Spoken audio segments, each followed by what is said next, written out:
Always nice to start with a nice shot. So let's start with a little look down at the River Holme, which runs right the way through Holmfirth, High Wanderer from India. It's very, very shallow.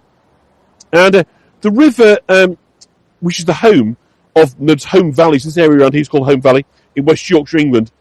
And it's a tributary of the River Colne. You might have heard of the Colne Valley.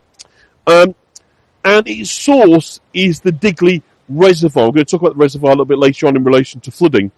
And then the river from the reservoir flows through first Holme Bridge, then kind of Holmfirth. Thank you, Anne. So Holme is Holm. Holm. And, yeah. So that's our, not home. No, absolutely not. So Holme is Holm. Midsummer Murders features locations. So the other location, famously, this is a place related to Last Summer Wine, but also Where the Heart Is. That if many of you or any of you have seen that show, they've certainly done some filming around here. So again, I'll show you locations as we're kind of going around. Hello, Peter and Dorothy. So very well loved. And I believe Where the Heart Is, isn't that the Happy Valley lady whose name escapes for a minute? Sarah Lancashire. Isn't she in that? Couldn't be more different. Sort of lovely, sort of nostalgic sort of drama. Sort of very, very calm and kind of soothing. So precisely the opposite to kind of Happy Valley. But you'll notice, Trish loves Happy Summer Wine too. So you'll notice we're kind of going up. It's all kind of ups and downs. We are very much in kind of West Yorkshire, and West Yorkshire means uphill and down dale. So different to North Yorkshire, York, where I live.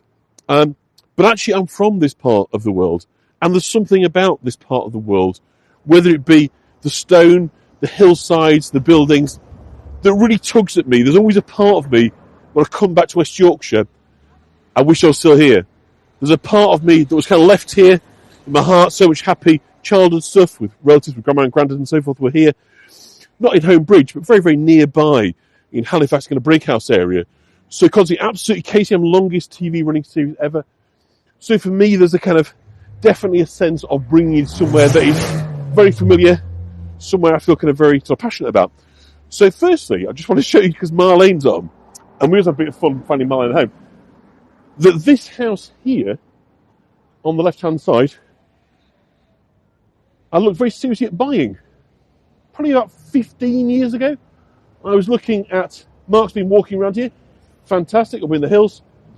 I was very seriously considered buying this house, and it's absolutely beautiful Georgian building. Had more money in those days. That's what I went for a living rather than tour guiding. But the problem was it had this postcard, no garden, just a little kind of yard. So decided not to. But isn't it lovely? Just kind of so elegant. Not mine. Okay, not one.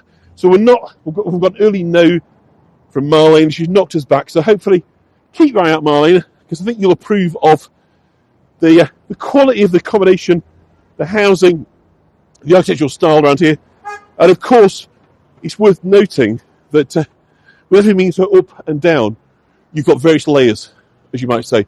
So all the way kind of up to the sky. The thing that slightly spoils this place, for me, is there is traffic everywhere. It's almost impossible to kind of cross the road without getting run over. But I'm going to do my level best on this tour to give us a nice walk around the town without getting run over. But if I do, I die doing something I love. Must have a garden, too many stairs. Yeah, this is not for the kind of faint-hearted. Not least of all for drivers, as you can see, pulling out here, blind turns. So not a lot of fun. Lots of blind bend. So let me just cross over here, if I may. Thank you very much, nice lady. And off we will go on our little tramp. It is, obviously it's Friday tea time, which isn't going to help, so you can see the parade. But isn't it lovely? We've got all this consistency. Everything here is built of York stone, which is quarried locally. I'll tell you a bit about that later on. But when you get a kind of uniformity, I think, of building materials, that kind of come together, it creates, I think, a very, very interesting sort of visual kind of palette. And I find this stone really very attractive. In fact, it sort of tugs at my heartstrings, really. Yeah, I know, Becky, they do. But the thing with Yorkshire and the valleys is, and it's the same, I don't know if you've got any areas where you are, where it's kind of valleys, is there's a top route and a bottom route, and there's nothing in between, because the rest of it will be going across wild moorlands. So there's really nothing you can do about it, other than obviously try and reduce the number of kind of vehicles. But anyway, so Holmfirth is in the borough of Kirklees, West Yorkshire. So we're in the Home Valley, and it brings together two rivers, the Home and the Ribble. And as a result of that, because there's two rivers that are flowing together, you get a lot of water flow. And because of that, obviously, it made it a natural location for mills. Because obviously we're in West Yorkshire, so textiles, cloth, sheep farming, and the production of materials was absolutely what kind of drove the economy for centuries. So consequently, wherever you got powerful water flows, you got mills, you got wealth, and you get some beautiful West Yorkshire oddities. So I love this building here. But I bet if I gave you 20 guesses, you would never guess, unless you've been, what the original function of this building was. I'm going to cross you over so you can have a look at the plaque so you know that I'm not actually lying. Does anyone have a guess? Jail, we're going to look at a jail limit. It's not a jail. I can tell you now it's a Masonic hall. Okay, isn't it beautiful? Look at that ironwork and the workhouse. Great guess. And it's got that lovely sort of feel of looking beautiful on the inside, a bit horrible on the inside. Brothel, well, there's one not too far away from here, but no. Police station is a good guess. But actually, I don't think any of you are going to guess this. So I say it's now the Masonic Hall. It's been a lot of things. It's been a Methodist church. It's been a place of military training, a drill hall. But originally, it was the Druids' Hall. It was built for a society of Druids.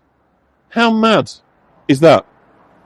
And there's a kind of long tradition of kind of non-orthodox worship in the valleys, possibly because they're so sort of cut off. As you might, I'm going to cross over and get a better view if I don't run over. I think it's because of the kind of lack of transport links. These communities, and I've been to places like this and told these sort of stories before, they become very insular, very a bit like American towns in many respects, and that's not a criticism, but lots and lots of they were absolutely kind of old English kind of worshipping kind of natural phenomena. Stonehenge, of course, is their kind of place. But these places kind of cut off from the rest of the world. These ideas can kind of percolate and kind of gain currency. So hi, Nicola from Budapest. Lovely to have you on from that part of the world. Now, the other thing, which is quite surprising about this little corner of West Yorkshire, is the fact that there was once a film industry here that not only boomed, but was bigger, believe it or not, than Hollywood. So when we talk about this being a film destination for Last of the Summer Wine and other things, that's bang on. But its actual history as a film location goes way, way back, much, much further. Thank you, Adrian. That's a nice clarification. So Holmfirth was a kind of centre for a pioneering filmmaking by a company called Bamforth & Co. And the tall building just at the end here, again, we're going to try and not run over to get there. I'll show you a picture of Mr. Bamforth. It's always nice to see a picture, isn't it, and see what people look like that we're talking about. So here is James Bamforth. And he was a publishing sort of film and illustration company based here in Holmfirth. Your niece lives here, how lovely. That's the name of the house. So it was started in 1870, and he was a portrait photographer based here in Holmfirth. In 1883, he began to specialise in making lantern slides for magic lanterns. Do we know about magic lanterns? Magic lanterns are so cool. So let me show you a magic lantern picture for those that don't know. And they're kind of a precursor, really, of cinema. So this is what the camera actually looked like. So you see there's two lenses. And believe it or not, they're actually invented in the 1600s, firstly. And one of the lenses on the front there beams a really strong ray of very, very bright light. Isn't it beautiful? Yeah, beautiful engineering. So this is Bamforth's studio here. This is the place that rivaled Hollywood, believe it or not, right here. So one of those lenses beams a kind of really very, very strong beam of light. And the other, you drop slides in it, and it then projects. And I'll show you an image of the projection. And it's the opposite of what we have now in terms of cinema projection. Well, we don't have now digital, but you see how it's projecting from the back? So obviously cinema projection was projecting from the front. This is from the back. But as a precursor to cinema, this was hugely, hugely popular. And people would sort of turn out, because where they sort of started off and did really well was in the travelling shows, the kind of travelling entertainment shows. And they would have very, very many of these beautifully drawn. So I'll show you here. There's the plaque look for Bamfirth, here in Holmfirth. So what they would do is, in effect, sort of tell stories or illustrate by the slides. So I bet I'm going to see. Let's put up a few slides from a well-known story, and let's see who can guess what the stories that's being told. So these are Bamfirth slides. So let's do this as a first one.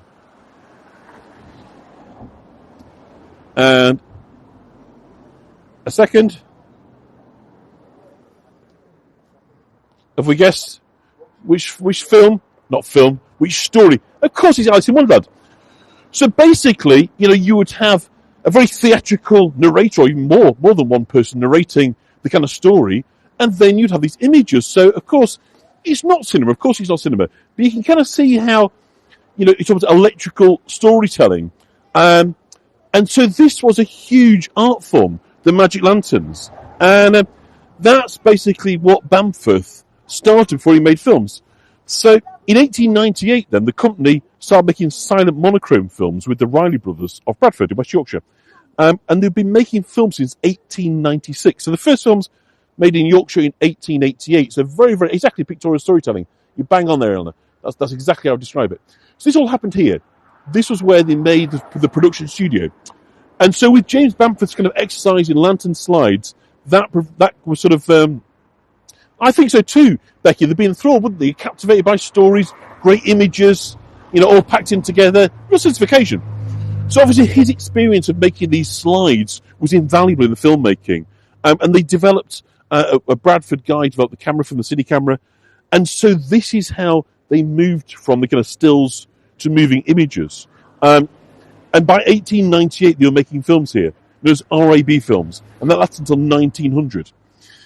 At that point, it takes a slightly sort of stranger turn, because Bamfirth goes to the production of postcards. And originally, he does sort of slightly, sort of what I call sort of lacrymo, sentimental. You see here, a hymnal, faith-based image there. So click and expand that. Absolutely, Mark. Go to the Bradford Media Museum, although it's going to be closing for a refurb, I think, quite soon.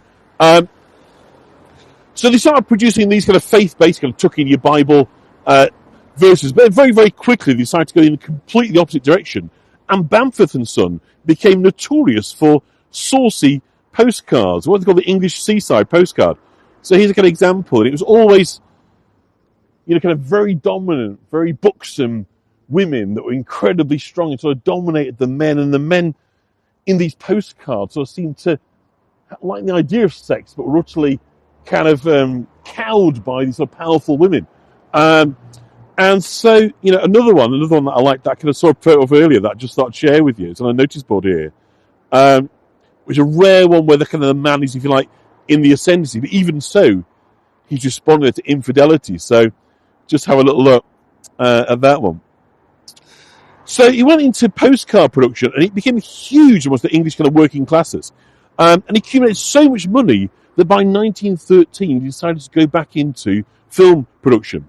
And they started making the Winky films. Now, most people, of course, haven't heard of Winky. It's also they introduced editing at this studio as well. So it's a really kind of important step along the way of kind of popular culture. So Winky, let me give you a picture of Winky, was a character whose trademark, not surprisingly, was to wink.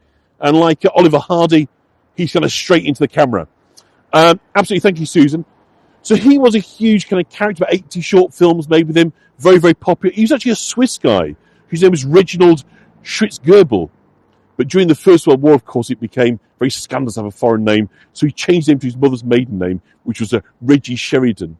So Winky was the original character. So he bought from these TV studios, these film studios, he created the web. But anyway, over across the other side of the road.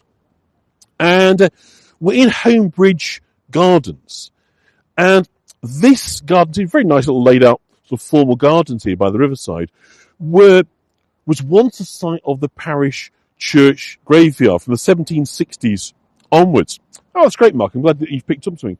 What's really interesting is when you start to look at the graves, and of course they're laid down here, is we start to get an insight onto the people that lived here. One of the things that I noticed as walking along earlier this afternoon, signal testing, is these ages. Look, so 1802, 16 years.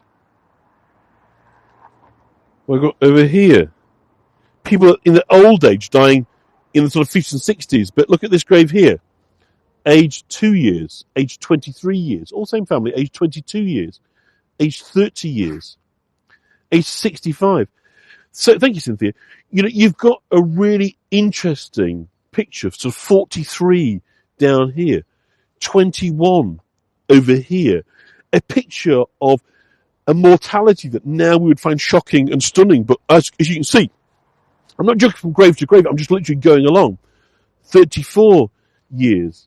These are people, that lived in the midst of death. So again, look, 1805 here, 18 years. And the next one, another one down here, 18 years. The odd ones are into the 60s, but for the most part, people are living short lives. Age 2 years, another death in infancy, age 9 months. So let me just sort of move back and just try and get a sense of that, what we're kind of walking along. So it's like a pathway created of these sort of vintage graves. But I think it gives us a real kind of key insight into the lives, the short, tough lives. Still buried there, being moved. Do you know, Dawn, to my knowledge, I believe they're still buried there because after this wasn't laid up to the 1960s, this garden. And to be honest, exhuming people that have been buried for 200 years is that there's not a right lot to be gained by that. So typically what they do is they move the gravestones to the edges, which has been done here. So we've got gravestones at both the path, as Susan was saying there, but very substantial. These are kind of well-to-do people, but even what I think it illustrates is even amongst well-to-do, hi Janie, that you've still got this mortality. You can't protect, just because you've got money doesn't stop the fact that you can't access clean water. There's no sanitation. So, here we are here. The body of John, son of James Hay of Dunley, who departed this life on 24th of February, so very near where we are now, 1795, aged 2 years. Wealth was no insulation against infection, against poor sanitation, a kind of lack of water. And I think, it gives you a real sense then that these towns, these mill towns, were very much the preserve of both the young that had made it through kind of childhood and the elderly. They didn't, have, if you like, the same kind of population distribution that we have. Marlene, of course, works in healthcare, so she'll know, clean water, sanitation, anaesthetic, antibiotics. These are the things that keep us alive, that keep us well. Without them, we don't live long lives. And so when you see graves looking like this, it's a testament to the power of public health. Most basic needs, absolutely. So, my big hero, John Snow, the York-based doctor that, if you like, solved the cholera epidemic in London in the 1850s. These epidemiologists and these people that were experts in public health in the Victorian era, that's what changed life forever for all of us. So again, just a lovely view for you down the river home. And of course, it's very, very shallow, this river. We're not talking about, a great deep water. But there's sufficient movement here. Isn't it lovely? I'll just give you a little bit of a sort of close-up there. See how it kind of winds down through the zones. Isn't it pretty? It's such a lovely place to bring you. I'm sorry it's taken me so long to bring you to Holmfirth. I've actually cancelled this tour twice, believe it or not. Not for numbers. It wasn't that. It was simply one thing or another just came up and I just couldn't make it over. So consequently, it's almost 2 years I've been doing Hago. And this was one of the places that I could have brought you very, very early on because it's so full of character. And of course, for those that are into summer wine, it's an absolute kind of mecca. But let's move on. Hi, Diane and Tony. Let's join me. We are in the West Yorkshire town of Holmfirth. We're in the Home Valley. This, by the way, is what they call the Maythorn Cross. And it's one of the route markers on the Salt Trail. The Salt Trail, which came from Lancashire across to Yorkshire.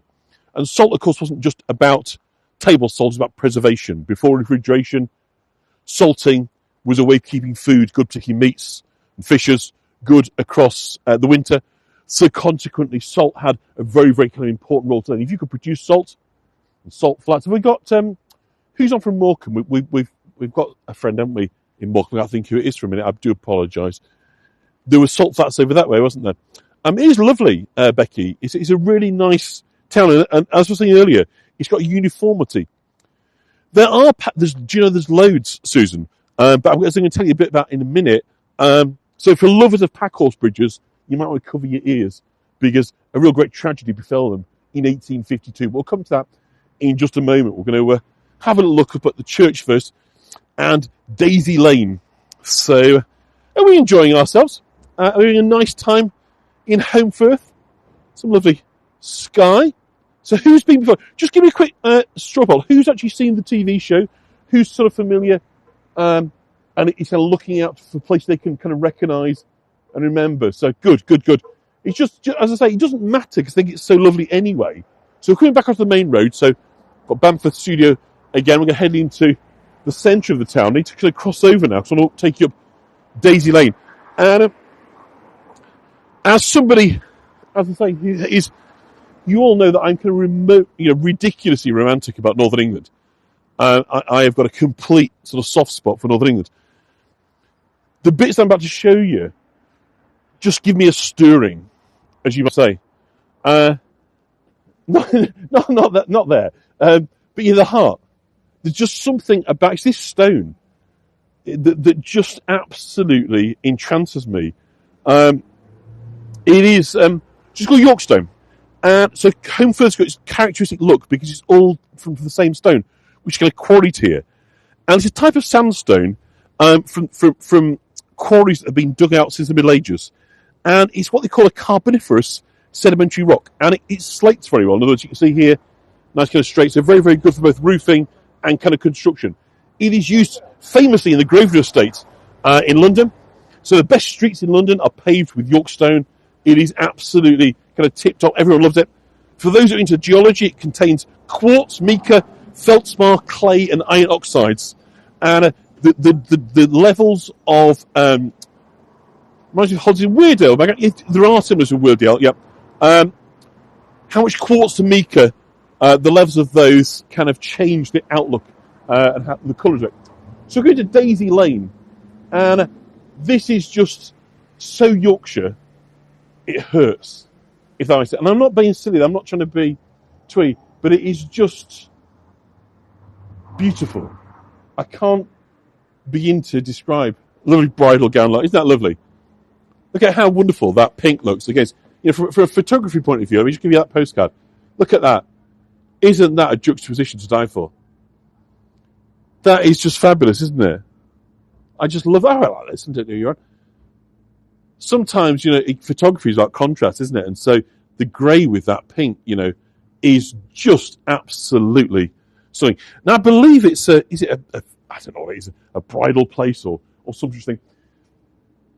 But the cobbles, the streets, the uniformity of the stone, I think, just calms me for reasons that I can't adequately explain. It's home. This is what home looks like. This is what it feels like. This is where I want to die. I want to be buried in West Yorkshire. York's lovely. I adore York, but this is me. This is where I'm from. And it's different. It's up and it's down. Completely untouched, Dawn. Because you don't mess with stone, right? We're going to have a look at the church in a minute, but I'll just take us up. There's like a little way of stepping up. Sorry if Linda's still on. Daisy Lane Books is closed. But as you can imagine, around here, a great deal of interesting last of summer wine, kind of local history. So that is very much. Isn't it gorgeous? Isn't it absolutely? Hi, Jim. So we'll talk about the church in just a minute, but let's go on up past Daisy Lane because there's a great little viewing spot up here before we talk about Vault Towers. So who else finds, if you like, this concentration of grey just very calming? Isn't it a great name, isn't it? Bookstores. Isn't that just delightful? I mean, it's steep. Don't get me wrong. So it's not for end of life, maybe this one. You don't want to be sort of slightly lower down. But Stonehouse, you absolutely are. Listen, they've just got such character, haven't they? And the seasons come and the seasons go, and they stand here unchanged. And there's this sort of closeness here. Everything's narrow, close-knit, close-knit communities. The whole thing is just delightful. And of course, it just goes up and up and up. I'm not going to go too high, but you can see whenever you think you've found a level, there's another level again. So let's just go up to this one and see if we can get you a view. Couldn't walk it now, Laura. Well, I mean, this is the thing. Being realistic, it's you do need, a bit like Whitby, other places. So again, the lanes just keep winding their way up the hillsides. Wherever you are, it's almost always a level up. Yes, Susan, I think you're right there. So let's just have a look. You get a sense now. If I pan across the valley, you can see now that you can, if you don't stop, it's the stopping and starting again. So you get a sense of its setting. So we're in the home valley of Yorkshire, the edge of the Yorkshire Peak District, the Pennines on the other side of the hills. Yeah, Dawn, but rather than worry about what we can't go, let's just enjoy. So again, look at that marriage of the slating of the roof, all the same material. So again, it's like, to me, it's almost like a modelling thing, a sort of doll's house type feel. It just becomes just beautiful because it's got a concentration of the same building material used over and over.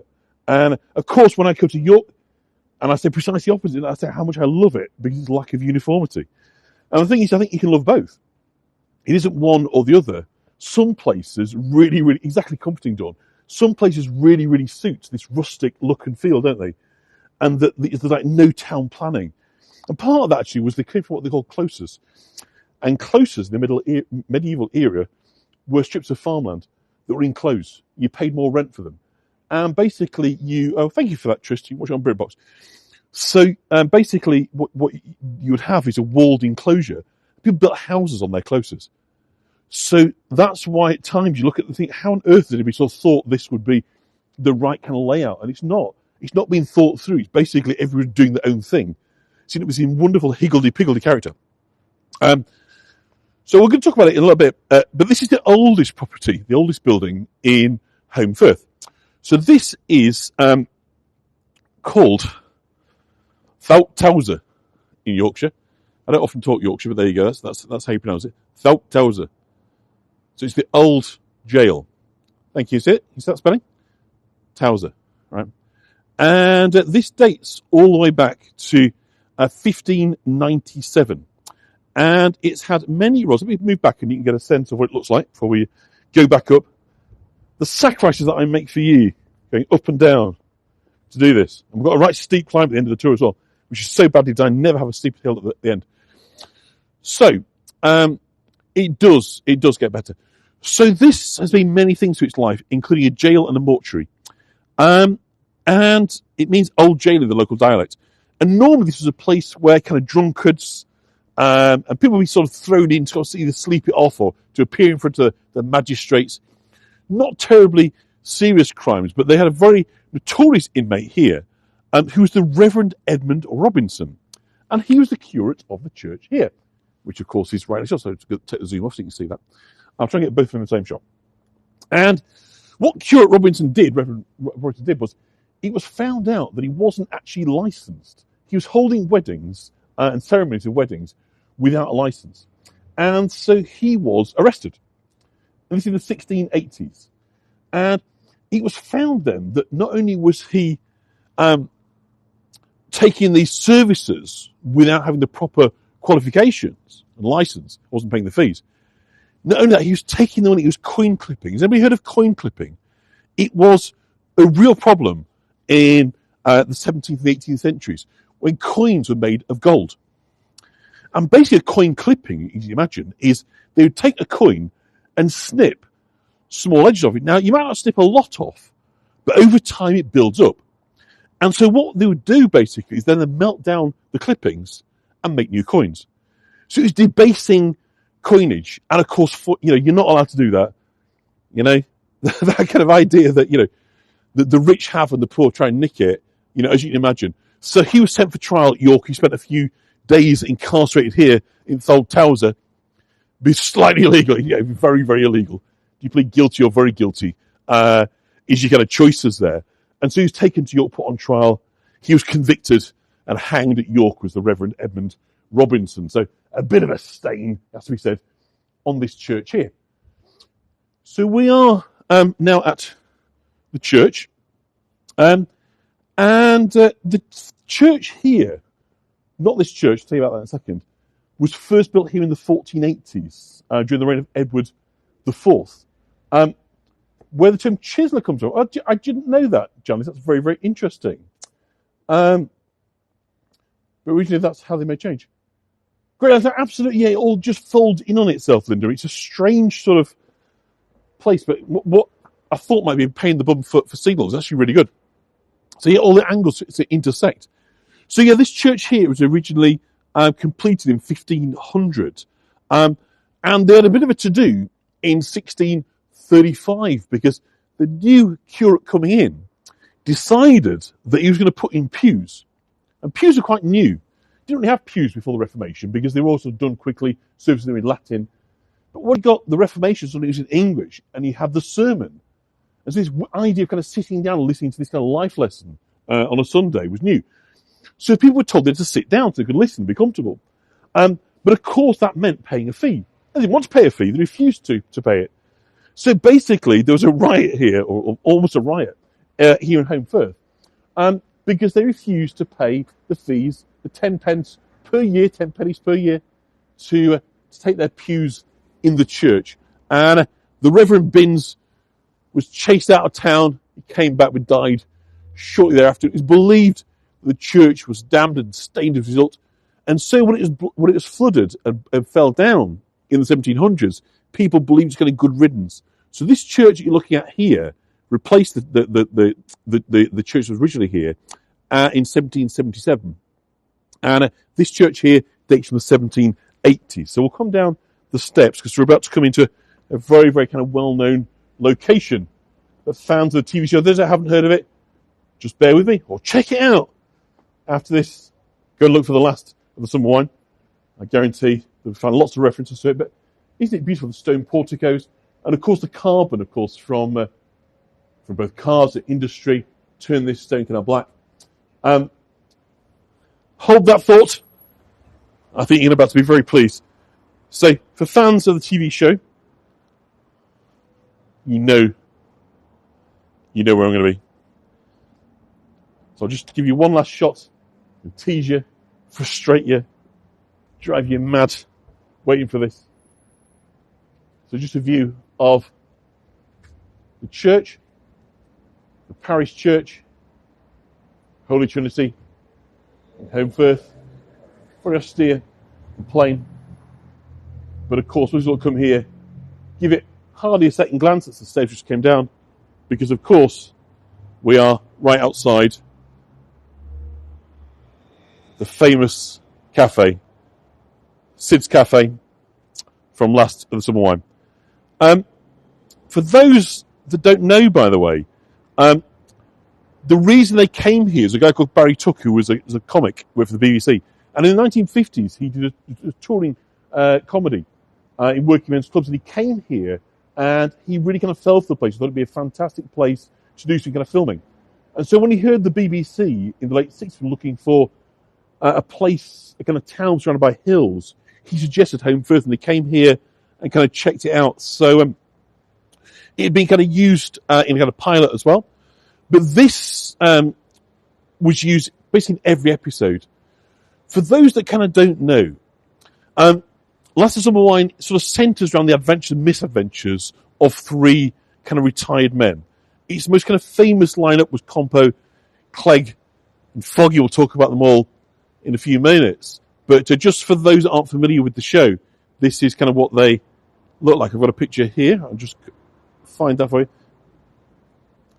And this became the longest running comedy show on British television, ran for about 30 years or so in total. And very what you call a gentle comedy, really. It's not kind of riotously funny, but it's about the kind of misadventures and the adventures of three men that are experiencing a kind of second childhood. And every day they'd come here to get the famous kind of cake and scones, toasted tea cakes from Ivy, the incredibly kind of short-tempered and kind of grumpy owner of Sid's Cafe. Sid and Ivy kind of run it together, and how much you can sort of see inside. But of course, it is absolutely dedicated. It's still exactly the same. So for those that have kind of been in, those who've been watched the show, you'd recognise it because they use the interior. Often the interiors were filmed sort of elsewhere, but on this occasion they were actually filmed within it.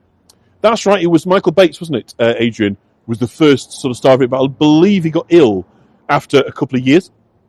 But on any given day, you normally have lots of coach parties or kind of turn up here. The weird thing about this sort of place is, in some respects, you need to be kind of a certain age now to have watched Last Summer Wine, and it kind of represents a Holmfirth that doesn't really exist in the same way. It certainly doesn't, not the same place as when I was growing up in West Yorkshire. It's moved on. In fact, you wouldn't have a cafe like this here now. Everything's much more trendy and lifestyle and kind of Instagrammable, other than the TV show. So there's a weird sense that the TV show is holding part of its past, that otherwise has kind of sort of moved on, if that kind of makes sense. I don't mean that in a critical way. It's wonderful that it does. So Last Summer Wine kind of centres on a trio of elderly men and their youthful misadventures. Over the years, there was a kind of variety of people that got involved, that kind of played parts.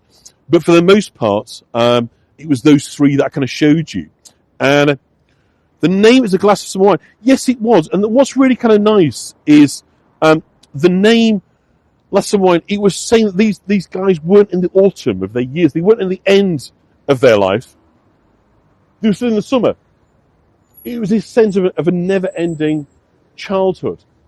But it was the last of summer. So it was the end of that summer. It was the last whirl, if you like, of kind of this kind of collective friendship. And that's interesting, what it's really about. It's about friendship.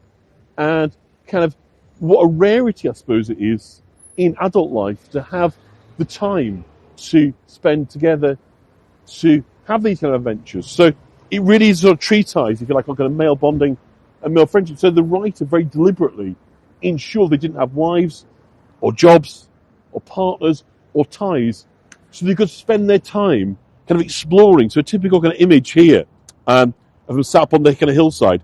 It was very much an outdoor sort of show. So it was about showcasing the landscape around here. But every episode, pretty much, I think, at some point, they ended up in Sid's Cafe and got short shrift from Ivy and anybody else that's going to in there. But just look at this beautiful Edwardian leaded glass. Just notice that now. Isn't that quite something?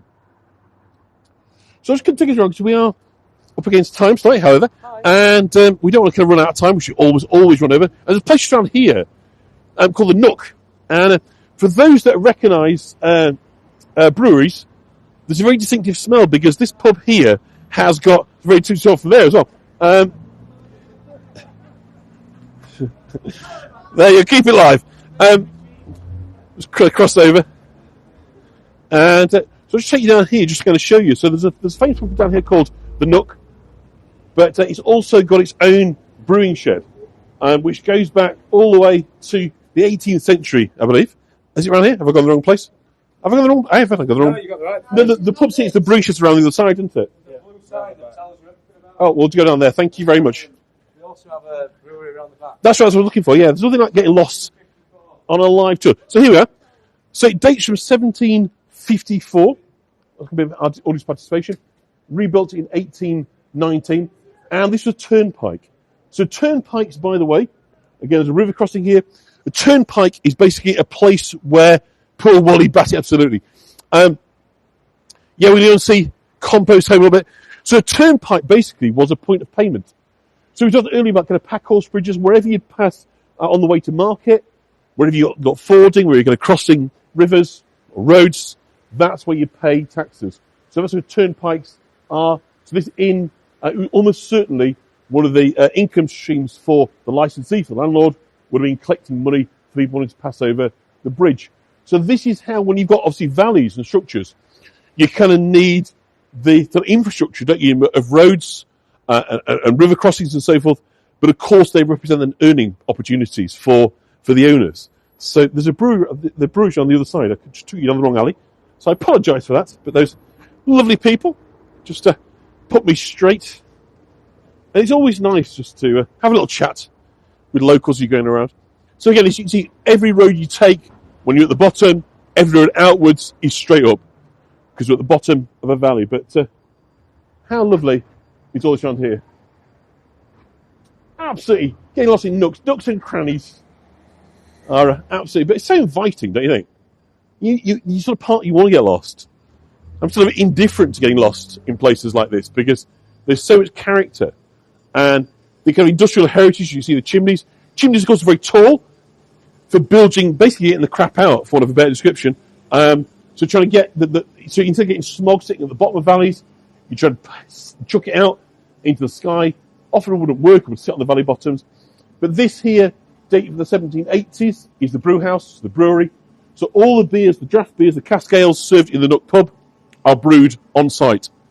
And again, this was very typical. This wasn't something that was especially unusual. Linda, I love that, discovering the unknown. It's like making new friends, isn't it? You know, just people we haven't met yet, right? So you've kind of got a, the self-supporting, as you might say, in terms of you're not relying on deliveries from elsewhere. You brew your beer kind of locally. So just thinking which way to take you before we go up and see. We'll go and see the picture room, actually. And we'll go down there, and we'll come back round, and we'll go and see Nora Batty's house. How special is that? What a tour this is. For the aficionado. And for those that don't know the show, hopefully it's a very nice, pretty place to come to. I mean, is it just a charming town? For those that, people hearing about it for the first time, hadn't heard of Holmfirth, didn't know anything about it, didn't know what to expect, other than perhaps a photo that I kind of put up. So hopefully you're getting a sense of what a charming place this is to visit. It's a great place to come and spend the afternoon. It's not huge by any stretch. It's not a case of you want to come here and spend days exploring, but it's just delightful, characterful, and it's got this, what I would call West Yorkshire elegance. The textiles were making so much money that everything was built well. It wasn't, even the weavers' country we're going to see in a minute, they weren't slums. They were built well so that now these places that were once, kind of working class districts for weavers and textile workers are now highly desirable for urban professionals working in Leeds and Manchester, living in places like this. So in many respects, we are going to see it, Michelle, yeah. Holmfirth is kind of outgrown Lasses and Wine. I don't mean that in any bad sort of way, but rather it's one of the places that has succeeded in post-industrial worlds. And again, I'm sure this will be opposite to many of the places where you live, wherever you live as well. Maybe in the Midwest of America. Some places transform. They find a new identity, a new sense of purpose. Others, like the Rust Belts, don't they? They become graves in many respects to their kind of former industrial past. There's plenty of places in Yorkshire like that. For every kind of Holmfirth and Hampton Bridge and Halifax, there's a Doncaster, Bradford, a Hull that is struggling with sort of finding that transition, finding that new identity. But Holmfirth is not one of those places. This, by the way, is a wonderful place to visit. It is the Picture Drome, which I think is just a magical name for a cinema. And it's a kind of cinema and live events place, so lots and lots of bands will kind of play here.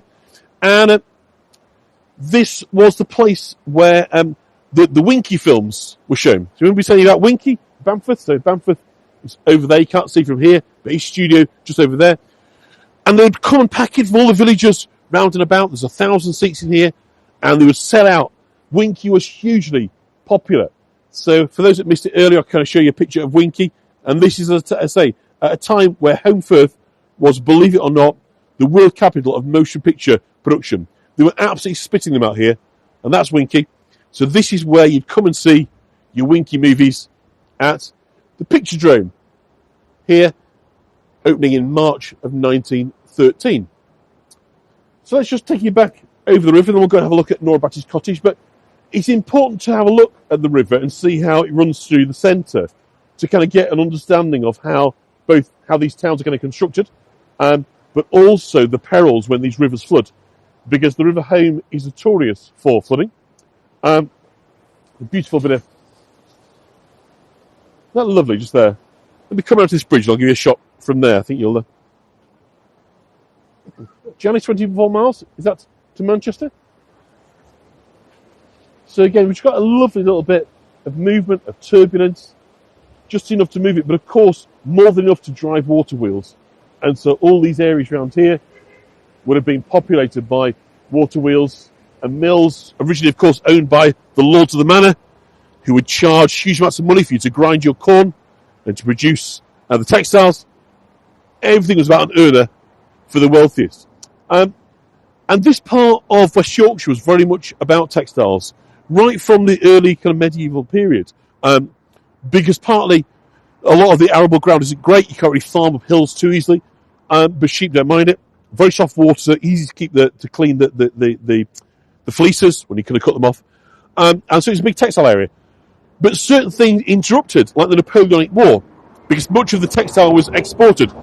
So when there was a brief bit of peace in 1802, what they call the Treaty of Amiens, the Pact of Amiens in France, a beautiful place to go to in France, they were so pleased, the mill owners, that their income was going to be kind of restored.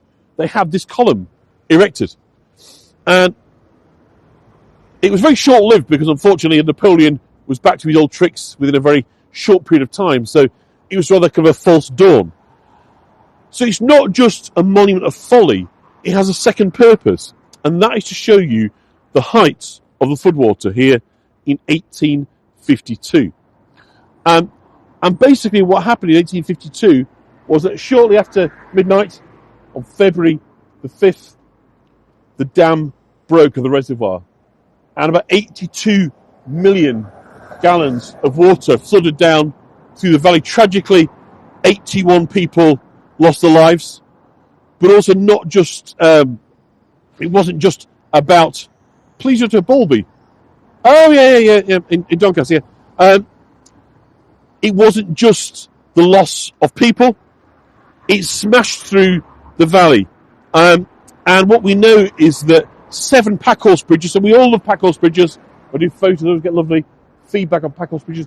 Well, 7 of them were smashed away on that night. 81 deaths. But lots of people left homeless, without work, without property. It was a really kind of difficult time. 4 mills, 10 dye houses, 3 drying stoves, 27 cottages, 7 tradesmen's homes, 7 shops, 7 packhorse bridges, all crossing the River Home, 10 warehouses, 8 barns, and 6 stables are all destroyed in one note. And you just imagine, really, just that force of water just coming down and smashing its way through. So you've seen over here where the water should normally be, and the fact that it was halfway up that stone monument just gives you a sense, really, of quite how difficult and dangerous it was. So that was the great disaster. It's happened on a number of times. Most recently, it happened just before the D-Day landings, on the last day of May, I believe, in 1944. We didn't really receive much coverage because everybody was attuned to thinking about the D-Day landings and the forthcoming invasion of kind of mainland Europe and the beginning of the end, obviously, of the First World War. Thank you, Linda. So back across the bridge, we're going to have a look at Norah Batty in a minute. Before we do, I want to show you Norwich Bottom, which is a wonderful name. And Norwich Bottom is a set of weavers' lodgings. So, of course, the urban working-class poor couldn't afford to buy their own house. They paid lodging fees to live here. And these buildings on this side were all built for weavers. What's kind of interesting, and again, if you've not done West Yorkshire, you might not understand what I'm on about. These are called up and unders. You know what up and under homes are? Basically, up and unders on this one. So this is what you imagine there. Right, so these are all weavers. This is Norwich Bottom. And this was an area, by the way, of brothels and a kind of lewd and kind of riotous, disorderly behaviour. People really kind of got drunk and had a good time down here. Thank you, Tony Karen. But this up and under, what you've got behind is, remember we saw the street just runs up, sort of pretty much straight uphill. So an up and under, basically, the first 2 floors of this house, right, face out, if you like, onto this side of the road. The second 2, or the top 2 floors, right, They face out to the opposite side, so their front door is on the other side of the building. So as the road has kind of run up as in height, as you might say, it means that their ground floor is what's on here, the third floor report. Second floor, we call it, don't we? Yeah, that makes sense. So you get a lot of this in West Yorkshire because everything is so up and down.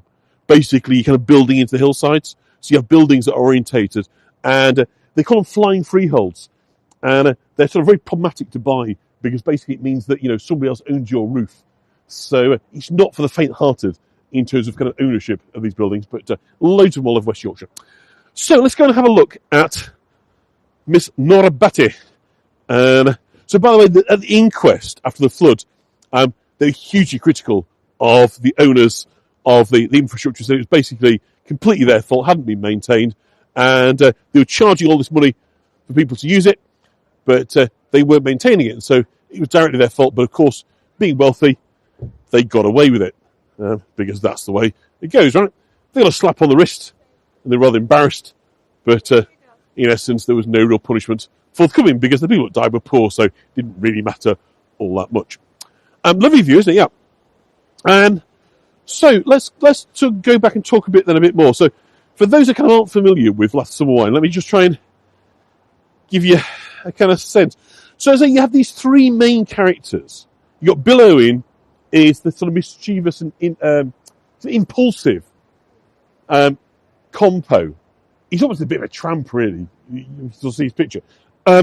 You've got Clegg, who's like an everyman. So Compo is in the middle. With his woolly hat and his wellies. And Clegg is kind of like an everyman. Very kind of happy, just tries to please, very kind of calming. Grown-up child, absolutely. And then you got Foggy on that side, who was the longest running. That third character did change from time to time, but kind of Foggy was the longest and the best known of them. And he was a kind of ex-military guy. So on the one hand, you've got the kind of chaos and the riotous behaviour of Compo as Laura said, it's kind of grown-up child. So you got his input, and then you sort of got the tussle of the ideas of this sort of calm but kind of military man in Foggy, and Clegg sort of stuck in the middle. So you kind of constantly got this kind of balance of ideas of what to do, but generally speaking, to side on the kind of the very silly ideas. And so, because in effect you've got three grown-up children as a sort of focal point, there has to be adults, right? Because that's the kind of structure of the show, doesn't it? So you've got these mothers, these northern matriarchs. Ivy, of course, is one of them that runs the cafe. But you've also got, famously, the fearsome legend that is Nora Batty. So, Nora Batty is one of the great comic creations of English television, really. Not because she's sort of riotously funny, although she is, but she is such a caricature of a northern matriarch. These women from kind of northern England that just didn't take any crap whatsoever, and just saw these kind of older men. That's right, thank you, Adrian. So Brian Wilde, who was famous for Porridge, you might have seen him, Mr. Barrowclough in Porridge, lovely actor. Again, just gorgeous buildings just to draw your attention to. Walk along, the light sort of come on, is that gorgeous? The scene, they're going to see a toll house in a minute. Again, one of the kind of turnpike rivers. So, again, we're just weaving our way around the home that's running right there through the middle of the town. Yes, Seymour was he a retired head teacher, Seymour? If I remember rightly. So Nora Batty was, of course, married to Wally, her long-suffering husband, who knew better than to argue with the fearsome Nora. He was played by, and what's that? A wonderful kind of northern actor whose name escapes from me. Somebody will remember, I'm sure, Wally Batty. Joe Gladwin, that's it. He had those wonderful actors. Talk like that. So Nora's cottage is here. And the wonderful thing about Nora's cottage, she lived next door to Compo, was it was elevated. And she was always sweeping a doorstep because she's from that generation kind of terribly house proud. And so consequently, she was in a broom, whenever you saw it, or very often in a broom, which meant that it was kind of perfect for kind of threatening Compo and the others with her broom. And because she was up on a height, it just made it work beautifully. He did the Hovey stuff and say, "Ewan, our lad," It was all sort of that sort of thing, a very, very thick kind of Yorkshire accent that I could sort of do a little bit, but not very convincingly. So for those that have watched the show, you'll know that this is the famous Nora Batty Steps that we are fast approaching. So Compost House first, Nora Batty secondly. We've got the famous Last and Wine exhibition down here. I popped in earlier, it's now shut. Take a couple of images. So again, for those that are interested in seeing inside Compost House, basically, the famous bicycle there. He's got his long johns by the fire. Let me show you another. And they didn't drive. Famously, they rode around in bicycles. And often would grab the side of a bike, because it's all uphill and down dale here. So they would have a bike to kind of pull up. So wrinkled stockings, this is Compost House, just here. So for those that haven't yet met the formidable Nora Batty, this is what she looked like. And so this is the famous wrinkled stockings. And for some reason, Compo had the oddest fetish about her stockings. And they're like sort of surgical support stockings. There is nothing whatsoever sexy about Nora Batty, unless you kind of, dominatrix is your kind of thing. But she was given such short shrift and was so ill-tempered that she just became this wonderful kind of large and life. And you can come and stay here, self-catered, I don't have anybody in at the moment. So you can come and stay at the Nora Batty. So there she is, always in curlers, never any makeup, never smiled, and just this kind of vociferous kind of northernness that I can't really explain. But this is the Nora Batty Steps. This is where she'd be done, and would just dismiss them as children. To her, they were just three overgrown men. They should know better. And so many scenes were filmed in. And what's lovely is if you do come and visit, is how close it all is. From Sid's Cafe to Nora Steps, Compost House next door. He's incredibly kind of concentrated. So Clegg didn't really get into trouble quite so much. He just sort of knew to kind of stay out of it. But Compo, who lived next door, so Nora was his neighbour. This was Compo's house here. Basically, just trouble followed him wherever he went. And of course, when he died, famously, he was replaced by his son. So the whole thing had a very kind of close-knit sort of feel to it. So again, the wrinkled stocking tea room. So for devotees of the show, this really is a kind of the Mecca site. But it's also just so beautiful. And I think that's what I wanted to kind of get across, is for whether you'd seen the show or not, to see this industrial textile town is, I think, very much worth a visit. Isn't it brilliant, the wrinkled stocking tea room? Absolutely. So the whole thing then, as I say, was a contrast, about these three friends. And the writer was really keen to ensure it didn't become sort of dull. So, he treated them like adolescents. And so they've got this kind of unfettered or uninhibited feel as they kind of wander around enjoying this childhood. Then meet in Sid's Cafe. So let's now go up towards the church, because I think there's a special place for us to kind of finish. Hi, Bianca from the Netherlands.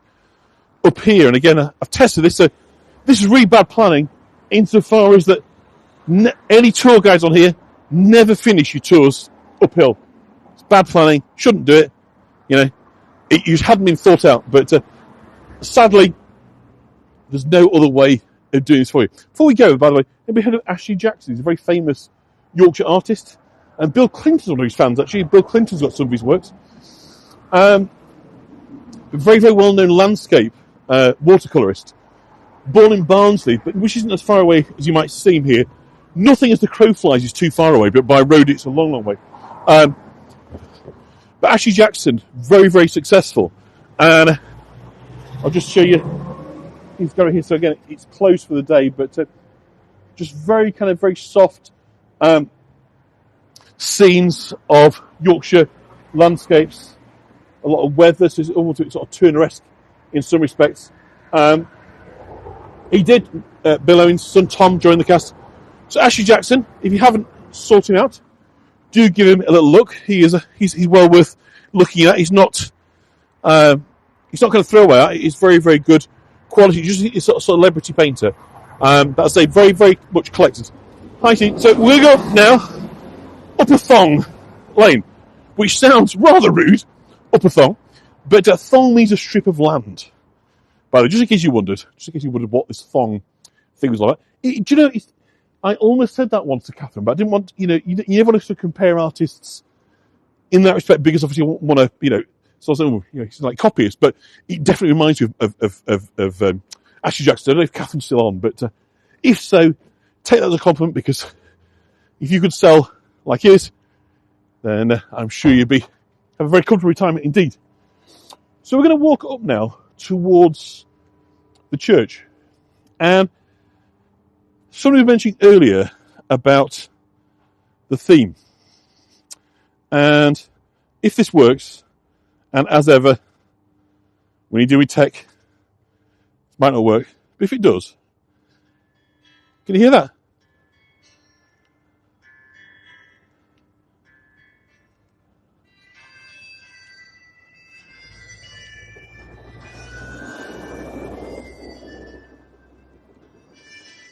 And part of the reason I wanted to kind of come down here, this is a theme show, the TV show, was it was my grandma's favourite TV shows. And it wasn't mine. But when I moved in and spent time with them after my folks split, I'd kind of sit there and be amused.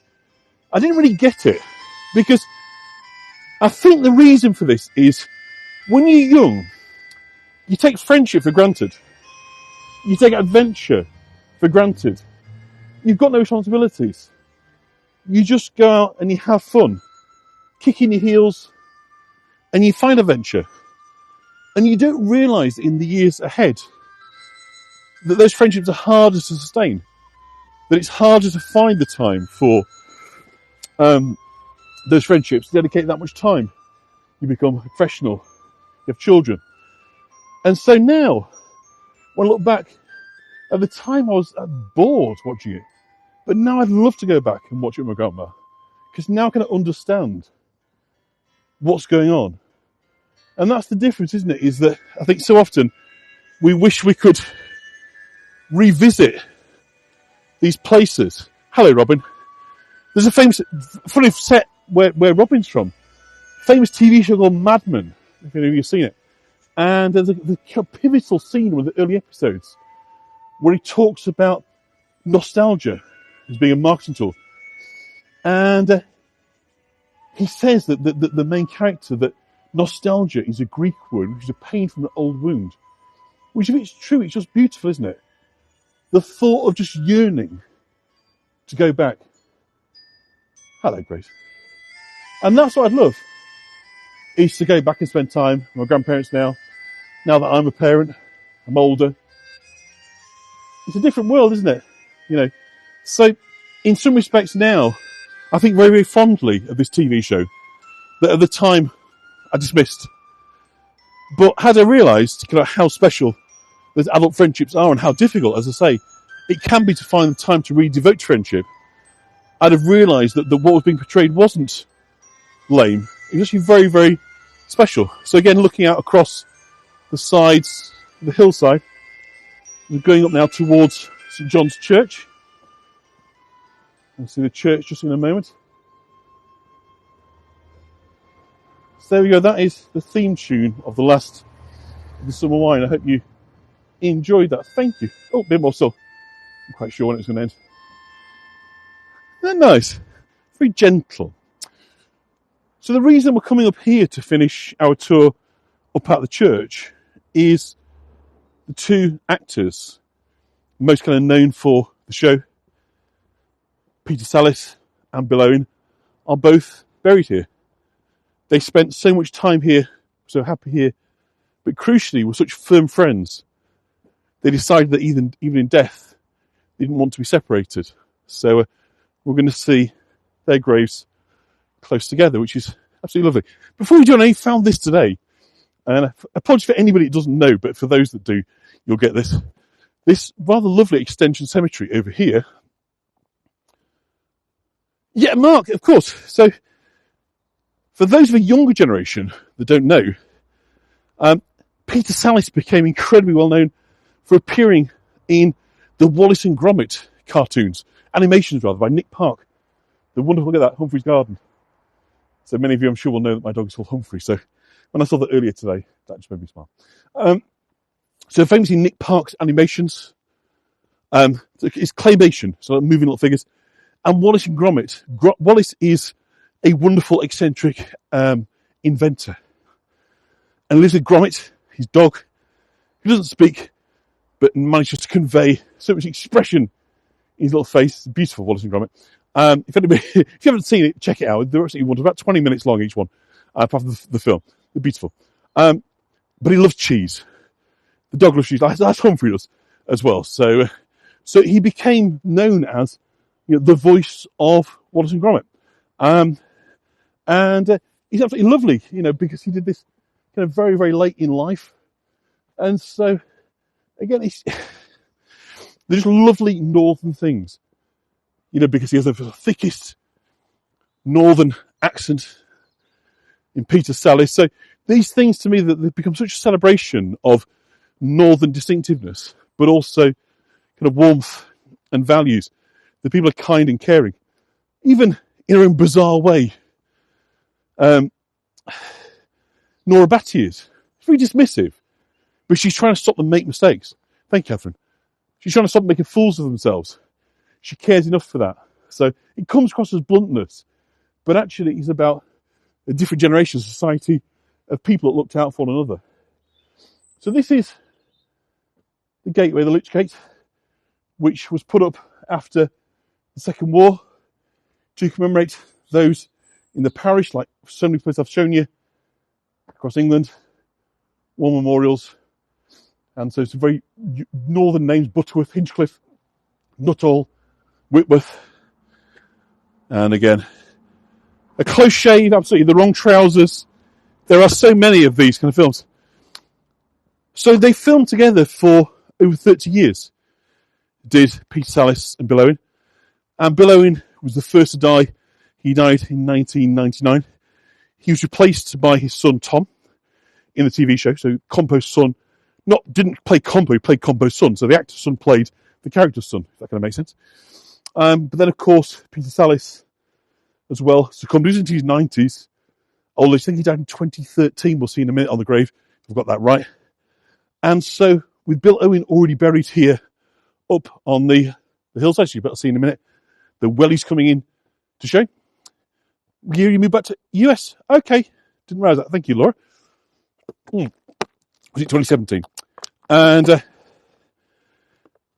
he was characterised, he's most famous, he wore wellies all the time, did Compo. So it's perhaps not entirely surprising that his grave here, next to it, is a sculptured spot. You've got the steps, representing Nora Batty's steps, and you've got the wellies.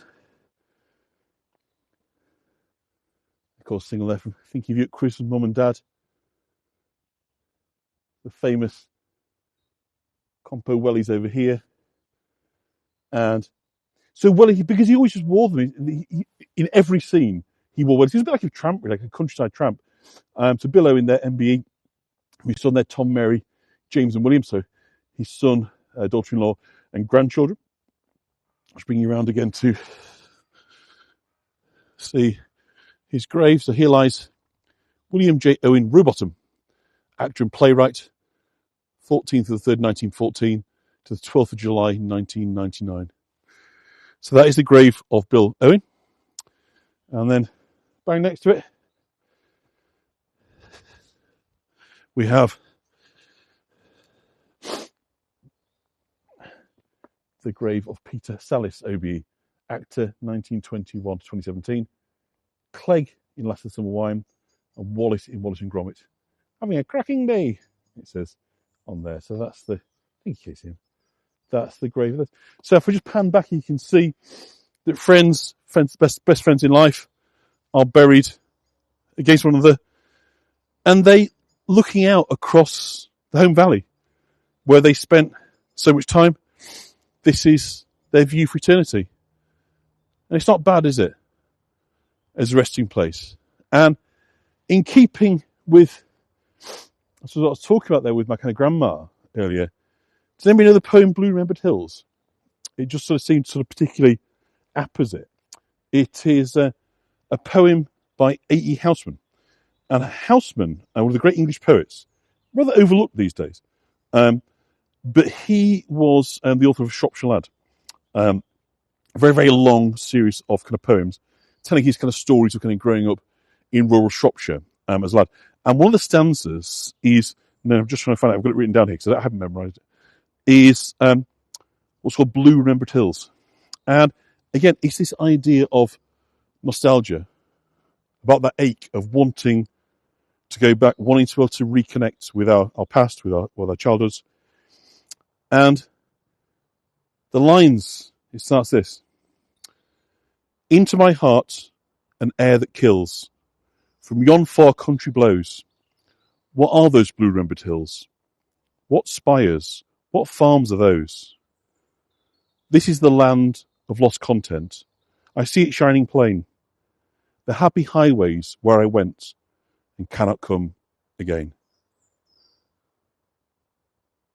So I do hope you've enjoyed your visit to Holmfirth. I have very much enjoyed bringing you here. It is a special place. As I say, for me, it's a degree of homecoming, born not far away from here at all. And I feel a special connection to this part of the world. So I'm delighted to have finally brought us here. I will come again. Thank you, Linda. And a longer talk. Yeah, well, there's always a bit more to see, Mark. But as ever, you have too much of a good thing. So, and I've got to walk now down to the bottom. Thank you. I'm glad that you enjoyed it. So thank you, everybody, for coming along. The attendance wasn't huge today, but it was beautifully formed. So, and by the way, inside this church, there is a monument to the 82 victims of the flooding disaster of 1852. It is a special place, Teresa. It's lovely. So for the last time, for those who didn't get the shot, the side-by-side graves of Bill Owen and Peter Sallis. And let's go out again and just in a bit of silence. And if I can get it back, we'll listen to a bit of the music again.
Thank you, everybody.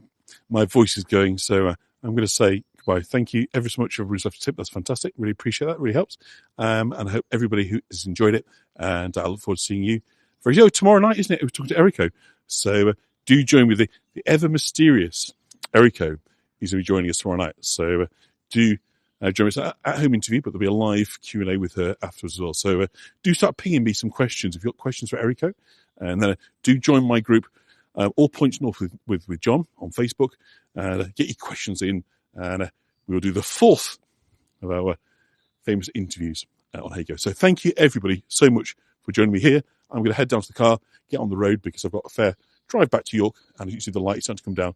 So I'd quite like to get on the M62 before the light completely goes. So thank you, everybody, for joining me. I'll see you again very, very soon. Thank you. Bye-bye.